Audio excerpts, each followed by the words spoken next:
Hello, good morning student. मैं दौलीराम विश्वास school से आप सभी का विश्वास फैमिली में स्वागत है और आशा करता हूँ कि आप सभी अपने पेरेंट्स के पास सुरक्षित है और स्वस्थ हैं। इस कोरोना वायरस की महामारी के कारण जहाँ सभी शिक्षण संस्थान, स्कूल, कॉलेज और सभी संस्थाएं जो बंद हैं, अब शिक्षा का जो माध्यम है वो केवल ऑनलाइन स्टडी ही हमारी जो है शिक्षा का जो प्रमुख स्रोत रह गया है। जब तक स्कूल नहीं लगते, स्कूल और कॉलेज नहीं खुलते, तब तक हम ऑनलाइन स्टडी के माध्यम से सभी बच्चों को अपनी एजुकेशन है वो या जो शिक्षा के जो टॉपिक है वो हम पढ़ाएंगे। आज 8th क्लास का भूगोल का फर्स्ट लेसन जो हम करवाएंगे, उसमें सबसे पहला जो लेसन है, फर्स्ट लेसन जो है संसाधन के रूप में। संसाधन सबसे पहले हमारा जो पर्यावरण है, पृथ्वी, जो हमें अनेक प्रकार के जो संसाधन है वो उपलब्ध करवाती है और इन संसाधनों का हम अपने दैनिक जीवन के अंदर प्रयोग करते हैं और विभिन्न प्रकार की क्रियाओं के द्वारा हम पृथ्वी से प्राप्त या पर्यावरण से प्राप्त जो प्राकृतिक जो संसाधन है उसका हम प्रयोग कर रहे हैं। सबसे पहले हमें इस बात का ज्ञान होना जरूरी है कि जो चीज़ हम पढ़ रहे हैं इसमें सबसे पहला हमारा जो प्रमुख टॉपिक है जो संसाधन है, यानी संसाधन क्या है, हम इसका प्रयोग किस प्रकार करते हैं, संसाधन का जो अर्थ है वो क्या है। तो जो कच्चा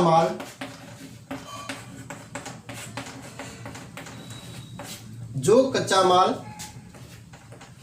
प्रकृति से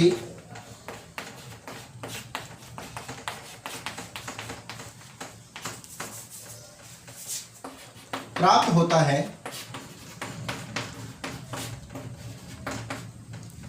उसका हम विभिन्न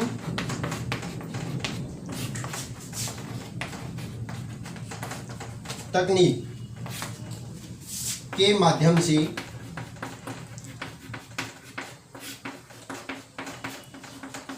प्रयोग करते हैं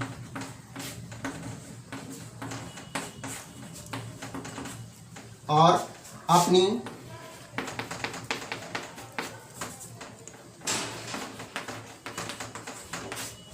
दैनिक आवश्यकताओं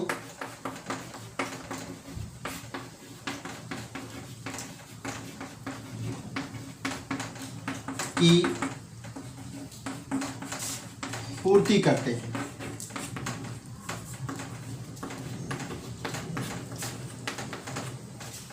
ये सभी जो संसाधन जो हमें कच्चे माल के रूप में प्राप्त होते हैं और पृथ्वी से सीधे रूप में प्राप्त होते हैं, जिसका हम अपने दैनिक आवश्यकताओं की पूर्ति के लिए हम प्रयोग कर रहे हैं, वे सभी जो पदार्थ है वो हमारे लिए संसाधन है। जैसे एग्जाम्पल के तौर पर हम देखते हैं,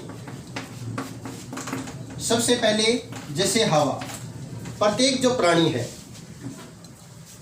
उसको जीवन जीने के लिए या जिंदा रहने के लिए सबसे ज़रूरी जो माध्यम है वो हमारा क्या है, ऑक्सीजन यानी हवा है। दूसरा जैसे जल है, इसका भी प्रयोग है जो इस पृथ्वी का प्रत्येक जो प्राणी है अपने लिए करता है। पदार्थ, खनिज पदार्थ जिसका प्रयोग हम अपनी दैनिक आवश्यकताओं के लिए करते हैं। कुछ पदार्थ ऐसे होते हैं जो विभिन्न माध्यमों से हम प्रयोग करते हैं। ये सभी जो खनिज पदार्थ है या प्रकृति से जो जितने भी जो संसाधन है उसका हम उद्योगों के माध्यम से या प्रौद्योगिकी के माध्यम से इसका हम प्रयोग करते हैं। अब इसके साथ हमें ये जानना जरूरी है कि प्रौद्योगिकी क्या है। कोई भी जो कच्चा पदार्थ जो हमें प्रकृति से सीधे रूप में प्राप्त होता है, जैसे किसानों से प्राप्त होने वाला अनाज है, प्रकृति से या पृथ्वी से प्राप्त होने वाला जो खनिज है, इसका हम अपने दैनिक जीवन में सीधे रूप में बहुत कम मात्रा में इसका प्रयोग करते हैं। कुछ विशेष पदार्थ होते हैं या संसाधन होते हैं जिसका हम सीधे रूप में प्राप्त करते हैं, जैसे हवा है और जल है और मिट्टी है।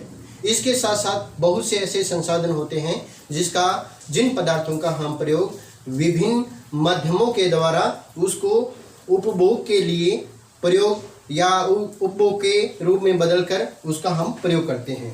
तो इन पदार्थों को उपभोग के लिए परिवर्तन करने के लिए जिन हम साधनों का प्रयोग करते हैं, जैसे उद्योगीकरण,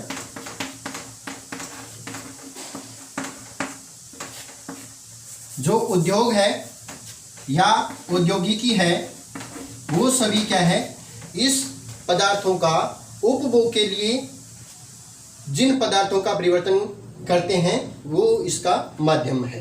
तो यहाँ पर जो प्रौद्योगिकी है या उद्योग जो है वो हमें विभिन्न प्रकार के साधनों का हमारे दैनिक आवश्यकताओं की पूर्ति के लिए हम जिन संसाधनों का अपने दैनिक कार्यों के लिए प्रयोग करते हैं, ये सबसे बड़ा माध्यम है। इसके लिए उदाहरण के रूप में जो प्राकृतिक जो संसाधन होते हैं, इसका मनुष्य अपने जीवन के लिए जो प्रयोग करता है, इसमें से जैसे वन, इस वन से प्राप्त होने वाली जो लकड़ियां होती है वो सीधे रूप में मानव के लिए बहुत कम उपयोगी होती है या कुछ हद तक उसका हम उपयोग करते हैं। लेकिन वन से प्राप्त जो लकड़ी है उसका यदि हम इसका खिड़की, दरवाजे, फर्नीचर, इसके अंदर इसको हम परिवर्तित करते हैं तो ये क्या है, हमारे लिए बहुत ही उपयोगी हो जाता है। इसके साथ साथ इनकी कीमतें भी क्या हो जाती है, बढ़ जाती है। यानी सीधे रूप में वनों से प्राप्त होने वाली जो लकड़ी होती है उसकी कीमत भी क्या होती है, कम होती है। और इन लकड़ियों को हम प्रौद्योगिकी के द्वारा दूसरे संसाधनों में या उपभोग के लिए या अपने दैनिक कार्यों के लिए प्रयोग किए गए संसाधनों को के रूप में जब हम इसका प्रयोग करते हैं तो उनकी कीमतें भी क्या है, बढ़ जाती है। इसके साथ साथ इसी प्रकार जो है, जैसे खनिज पदार्थ है, दूसरे पदार्थ जैसे सोना, चांदी, ये सभी जो पदार्थ होते हैं जो कच्चे माल के रूप में जब हमें प्राप्त होते हैं तो ये इतने महत्वपूर्ण नहीं होते। लेकिन जब हम इन कच्चे माल के रूप में प्राप्त खनिज पदार्थों को जब उपयोग के लिए, जैसे सोने से और चांदी से जो बनने वाले आभूषण जो होते हैं, इनका यदि हम प्रयोग करते हैं, इनको जब हम परचेज करते हैं तो इनकी जो कीमतें हैं वो क्या है, बहुत ज़्यादा मात्रा में बढ़ जाती है और ये हमें कीमती तौर पर प्राप्त होते हैं। तो ये सभी थे जो संसाधन है और संसाधन का हम किस प्रकार प्रयोग करते हैं, प्रौद्योगिकी क्या होती है और जो कच्चे माल से प्राप्त जो संसाधन होते हैं उसका हम किस प्रकार प्रयोग करते हैं। अब हम इसका जो नेक्स्ट टॉपिक है वो हम लेके चलते हैं। तो संसाधन का आप सभी को पता चल गया होगा भी संसाधन क्या है, और संसाधन के बाद में आते हैं भी कोई भी जो पदार्थ है उसका जो है वो महत्व क्या होता है, भी संसाधन जो है हमारे लिए क्यों महत्वपूर्ण है।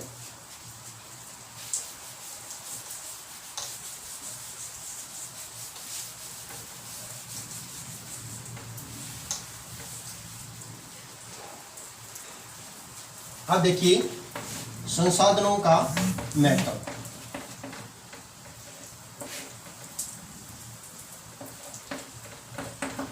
जैसा कि आप सभी को पता है, जो प्राकृतिक जो संसाधन है उसका बिना किसी सहायता के हम सीधे रूप में प्रयोग नहीं कर सकते और इसका हमारे लिए उतना ही महत्व है जितना प्रत्येक व्यक्ति के लिए जीवन जीने के लिए आवश्यक जो चीज़ें हैं।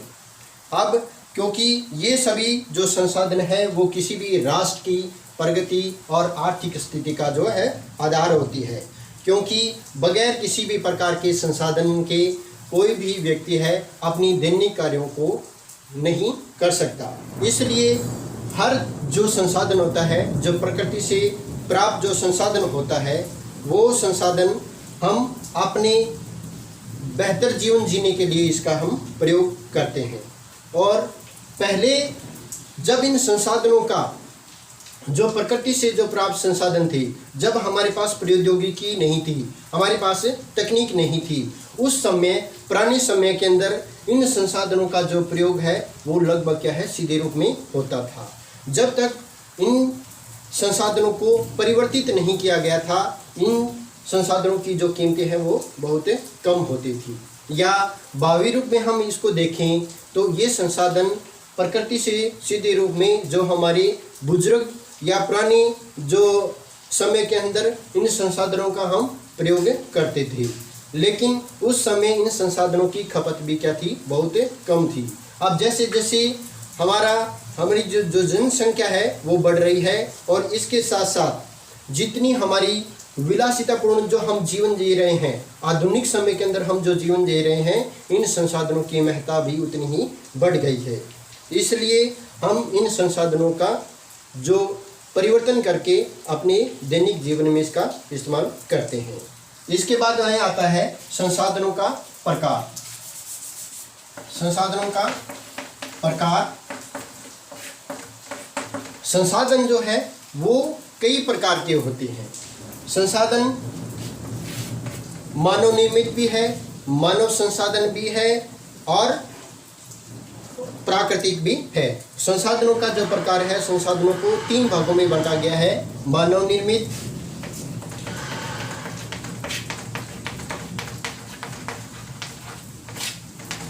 दूसरा प्राकृतिक और तीसरा है मानव संसाधन।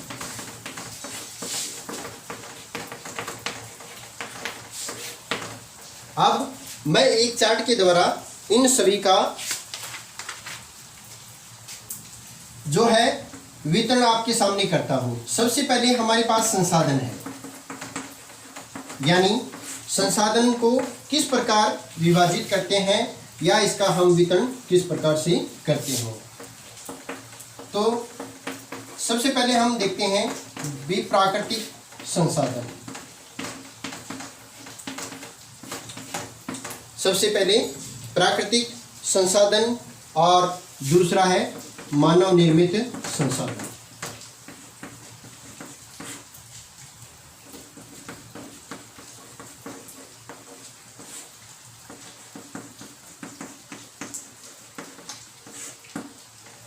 अब प्राकृतिक संसाधन के अंदर 2 चीजें आती हैं। सबसे पहले रहेगी मानव संसाधन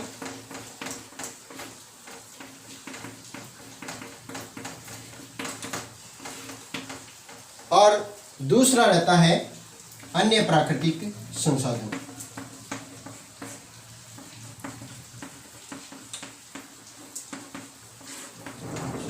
अब मानव संसाधन के अंदर सबसे पहले शिक्षा, स्वास्थ्य,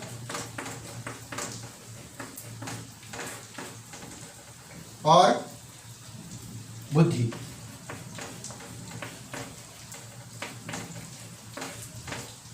यानी ज्ञान और तकनीक।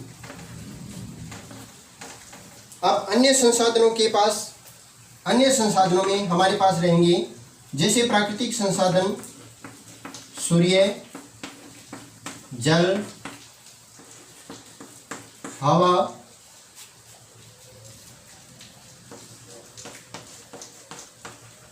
कोयला, खनिज और प्राकृतिक गैस।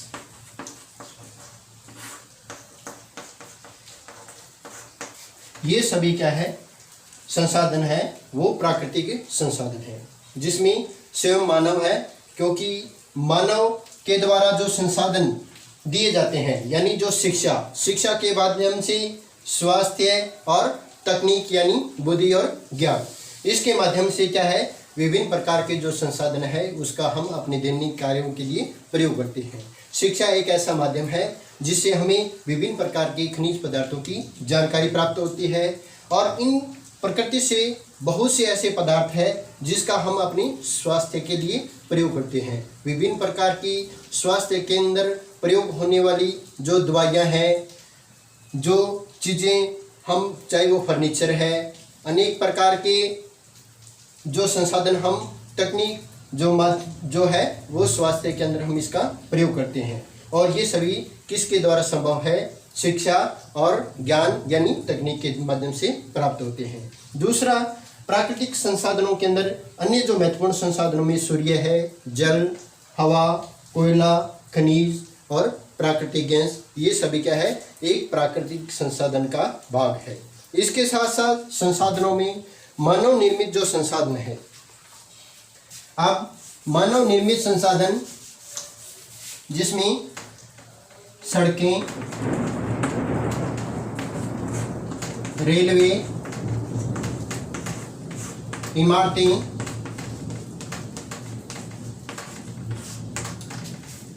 ये सभी जो संसाधन है वो क्या है, मानव निर्मित है। उद्यान, क्योंकि इन संसाधनों का जो निर्माण है वो प्राकृतिक संसाधनों का प्रयोग करके मानव द्वारा प्रयोग किए जाते हैं। सड़कों का निर्माण विभिन्न प्रकार के जो मिट्टी यानी पृथ्वी से प्राप्त होने वाले जो पदार्थ है उसका हम प्रयोग करते हैं। रेलवे है जिसमें अधिकतर प्रयोग होने वाला लोहा है, वो भी हमें किससे प्राप्त होता है, पृथ्वी यानी पर्यावरण से प्राप्त होता है। इमारतें हैं, मिट्टी से प्राप्त ईंटें जिसका सीमेंट और अन्य प्रकार के पदार्थों का इस्तेमाल करके हम इसका प्रयोग करते हैं। और ये सभी जो संसाधन हैं जो हमें अपनी आधुनिक जो जीवन जीने के लिए हमारे लिए बहुत ही जरूरी है, वो क्या है, प्राकृतिक संसाधनों में मानव निर्मित संसाधनों के अंतर्गत आते हैं।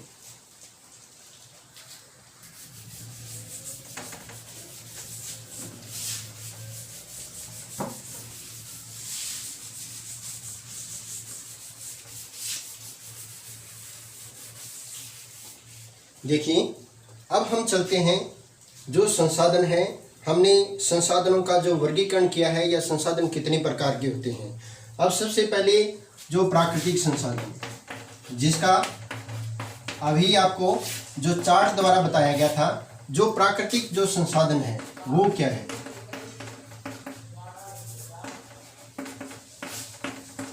प्राकृतिक संसाधन जो हमें पृथ्वी से या प्रकृति से जो हमें सीधे रूप में प्राप्त होते हैं, ये सभी संसाधन क्या होते हैं, प्राकृतिक संसाधन है। जैसे संसाधनों के अंदर पहले भी बताया गया था, हवा, जल और मृदा और विभिन्न प्रकार के जो खनिज जिसका हम अपनी आवश्यकताओं की पूर्ति के लिए इसका प्रयोग करते हैं, ये सभी क्या होते हैं, प्राकृतिक संसाधन होते हैं। और अब हम संसाधनों का जो है विभाजन, संसाधनों का विभाजन, जो संसाधनों का जो विभाजन है वो कई प्रकार से होता है। संसाधनों का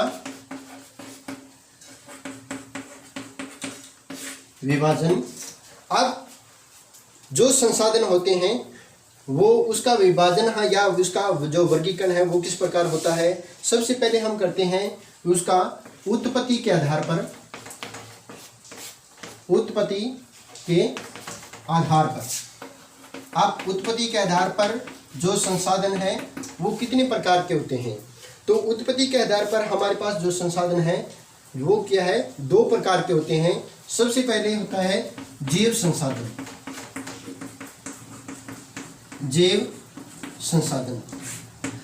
विश्व यानी संसार के अंदर जितने भी प्रकार की जो जीवित वस्तुएं हैं वे सभी क्या है, जैव संसाधन के अंतर्गत आते हैं। जैसे विभिन्न प्रकार के जीव जंतु, पेड़ पौधे, ये सभी क्या होते हैं, जैव संसाधन कहलाते हैं। दूसरा आता है इसके अंदर अजैव संसाधन, अजैव संसाधन। और अजैव संसाधनों के अंदर जो संसाधन जैसे हवा है, जल है, मिट्टी है, मिट्टी यानी मृदा, खनिज, ये सभी जो संसाधन हैं वो क्या है, अजैव संसाधन है जिनमें जीवन विद्यमान नहीं होता। अब उत्पत्ति के आधार पर जो संसाधनों का वर्गीकरण है वो क्या है, दो प्रकार से होगा, जैव संसाधन और अजैव संसाधन। अब इसके बाद में आता है जो संसाधनों का वर्गीकरण है वो विकास यानी उपयोग के आधार पर जो संसाधनों का वर्गीकरण।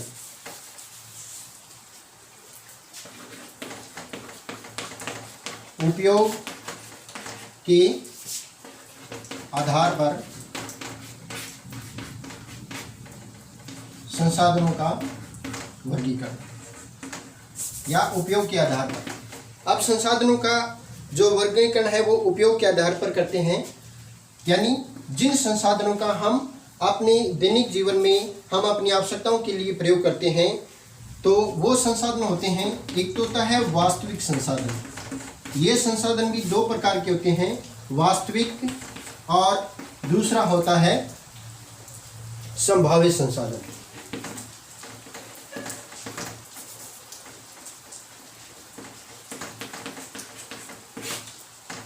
संभाव्य संसाधन। अब वास्तविक संसाधन क्या है? वास्तविक संसाधन वे संसाधन जिसकी हमें मात्रा ज्ञात होती है और जिसका हम प्रयोग अपने लिए करते हैं, यानी वे संसाधन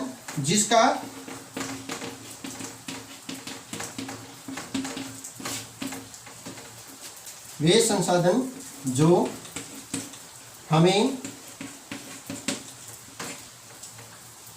पूर्ण रूप से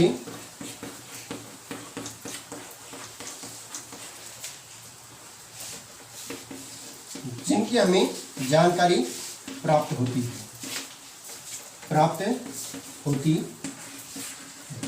वो सभी क्या होते हैं, एक वास्तविक संसाधन होते हैं।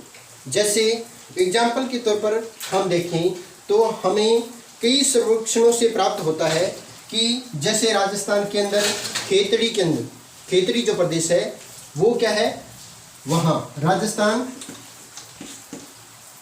राजस्थान का खेतड़ी प्रदेश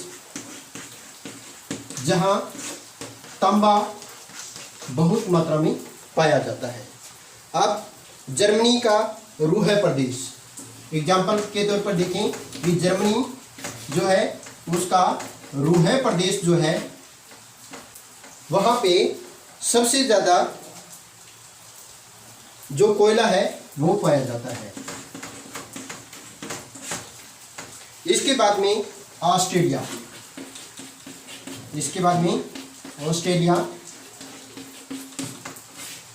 जहाँ पे सबसे ज़्यादा जिसमें सोने की खान यानी सोना जो है वो हमें प्राप्त होता है।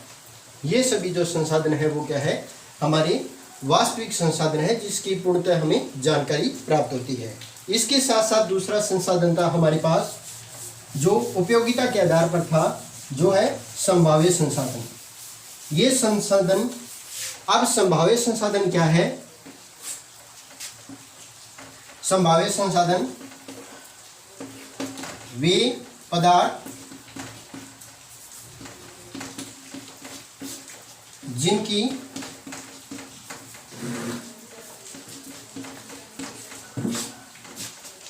मात्रा पूर्णतः ज्ञात नहीं, यानी ये वे संसाधन हैं जिसके हमें पूर्ण रूप से या तकनीकी अभाव के कारण हमें जानकारी जो है वो प्राप्त नहीं है, जो हमें भविष्य के लिए उपयोग में हम इसका उपयोग कर सकते हैं। तो ये सभी जो संसाधन है या वो संसाधन जिसका हम अभी हाल ही में या वर्तमान के अंदर हम जिसका प्रयोग नहीं कर रहे हैं और आगे के लिए हमें ये संसाधन प्रयोग करने के लिए हम इसका इस्तेमाल कर सकते हैं। अब यानी संभावना है कि वो संसाधन जो हमें आगे भविष्य के लिए हम जिसका प्रयोग कर सकते हैं वे सभी संसाधन क्या है, वह संभाव्य संसाधन है। अब इन संभाव्य संसाधनों के अंदर सबसे एग्जाम्पल के तौर पर देखें तो लद्दाख एक ऐसा क्षेत्र है जहाँ पे यूरेनियम सबसे अधिक मात्रा में जो है मिलने की संभावना है, लेकिन हमारे पास विशेष तकनीक न होने के कारण अभी तक इसका हमें पूर्णतः ज्ञान नहीं है। दूसरा, जो तटीय इलाके हैं और इन तटीय इलाकों के अंदर जो पवन ऊर्जा का जो माध्यम है, यानी इसका भी हम प्रयोग क्या है भविष्य के लिए कर सकते हैं। दूसरे प्रदेशों या दूसरे देशों के अंदर जैसे देखा जाए तो दक्षिणी अफ्रीका है, वहाँ पे क्या है, इस बहुत से ऐसे जो प्राकृतिक जो संसाधन है जिसका हम वो देश अभी तक प्रयोग नहीं कर पा रहे हैं या उसका जो संभाव्य संसाधन के रूप में आगे इसका इस्तेमाल कर सकते हैं। इसके बाद में तीसरा आता है हमारे पास नवीकरणीय संसाधन।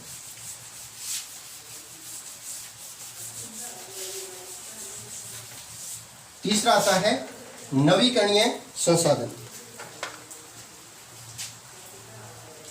जो कि वर्गीकरण के आधार पर है। वर्गीकरण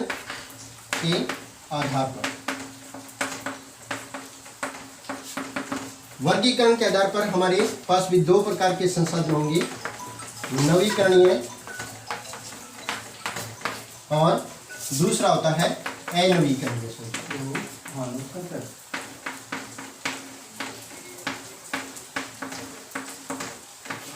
नवीकरणीय और अनवीकरणीय संसाधन। अब नवीकरणीय संसाधन क्या है? नवीकरणीय संसाधन वे संसाधन है जिसका पुनः निर्माण किया जा सकता है या जिन्हें दोबारा हम प्रयोग में ला सकते हैं, जैसे जल विद्युत, सौर ऊर्जा, ये सभी जो संसाधन है इसका हम पुनः प्रयोग कर सकते हैं। इसके साथ साथ अनवीकरणीय संसाधन कौन से होते हैं? अनवीकरणीय संसाधन वे होते हैं जिसका पुनः प्रयोग नहीं किया जा सकता, यानी वे संसाधन जो एक बार इस्तेमाल होने के बाद पुनः प्राप्त नहीं होते, यानी ये जो संसाधन होते हैं वो क्या होते हैं, समाप्त हो जाते हैं। एग्जाम्पल के तौर पर हम देखें तो हमारे पास क्या होता है, कोयला, पेट्रोल,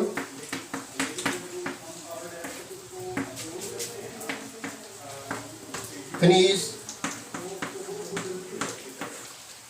ये जो सभी संसाधन है वो क्या है, अनवीकरणीय संसाधन होती हैं, क्योंकि इन संसाधनों का हम एक बार प्रयोग करने के बाद में पुनः प्राप्त नहीं कर सकते और ये संसाधन दोबारा प्राप्त होने के लिए काफ़ी यानी लाखों वर्ष इनका जो है पुनर्निर्माण करने के लिए लग जाता है। इसलिए ये संसाधन है वो अनवीकरणीय संसाधनों के अंदर आते हैं।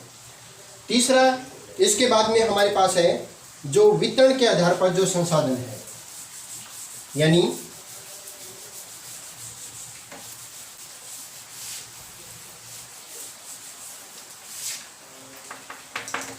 वितरण के आधार पर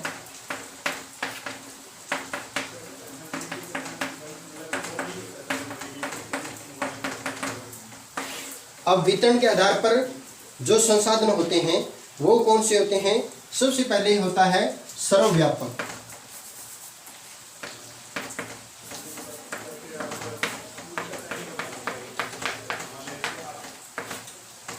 सर्वव्यापक संसाधन, यानी सर्वव्यापक, जैसा कि नाम से ही पता चलता है कि सर्व यानी सभी, व्यापक यानी जो मौजूद हो, यानी सभी जगह जो प्राप्त, सभी जगह प्राप्त होने वाले ये संसाधन क्या होते हैं? सर्वव्यापक संसाधन कहलाते हैं। और उदाहरण के रूप में हम देखें तो जल है, मिट्टी है, ये सभी हमें क्या है, व्यापक संसाधन है या वायु है। जल फिर भी क्या है, बहुत ऐसे क्षेत्र होते हैं जहाँ पे नहीं प्राप्त होता, लेकिन वायु और मिट्टी और सूर्य यानी सौर ऊर्जा, ये सभी जो पदार्थ हैं जो हमें प्रकृति से प्राप्त होते हैं वो क्या होते हैं, सर्वव्यापक संसाधन होते हैं। दूसरा होता है स्थानिक संसाधन।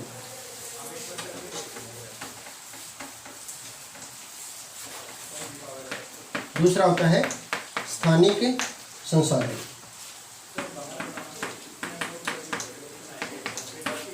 अब स्थानिक संसाधन क्या है, वे संसाधन जो कि निश्चित स्थानों पर ही पाए जाते हैं, यानी वे संसाधन जो निश्चित स्थानों पर ही पाए जाते हैं, वो सभी संसाधन क्या होते हैं, स्थानिक संसाधन होते हैं। जैसे विभिन्न प्रकार की धातुएं, खनिज,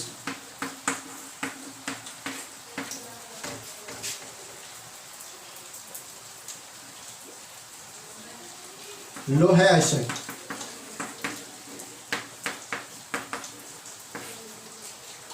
ये सभी जो पदार्थ होते हैं वो क्या होते हैं, स्थानिक संसाधन होते हैं।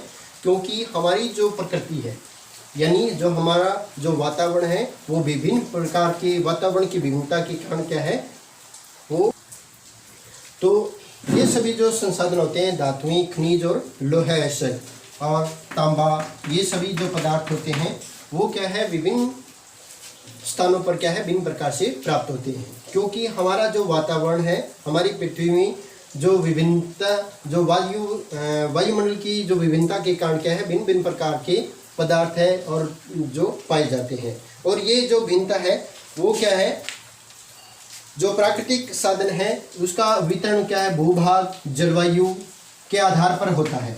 इसलिए जो हमारी जो प्रकृति है वो विभिन्न भौतिक कारकों पर निर्भर होती है। इसलिए ये जो संसाधन होते हैं वो क्या है, विभिन्न स्थानों पर भिन्न भिन्न प्रकार के पाए जाते हैं और विभिन्न मात्रा में ये पाए जाते हैं। तो आपको ये संसाधनों का जो वर्गीकरण है वो क्या है, समझ में आ गया होगा। इसके बाद में हम जो संसाधनों की जो महत्व है पढ़ेंगे, वो हम अगले वीडियो के अंदर इसका हम जो जानकारी है वो स्पष्ट रूप से बताएंगे। जैसे मानव संसाधन थे या प्राकृतिक जो संसाधन है वो उसका प्रबंधन कैसे किया जाता है, जो मानव संसाधन है, मानव निर्मित संसाधन है या प्राकृतिक जो संसाधन है उसका संरक्षण किस प्रकार होता है या क्यों आवश्यक है, जो संसाधन हमें प्राप्त हुए हैं वो मानव संसाधन के रूप में किस प्रकार प्राप्त होते हैं, इसके साथ साथ जो संसाधन है वो पोषणीय विकास के लिए हमें किस प्रकार प्राप्त होते हैं। तो थैंक यू आप सभी को, और इसकी जो नेक्स्ट वीडियो है वो हम लेके आएंगे।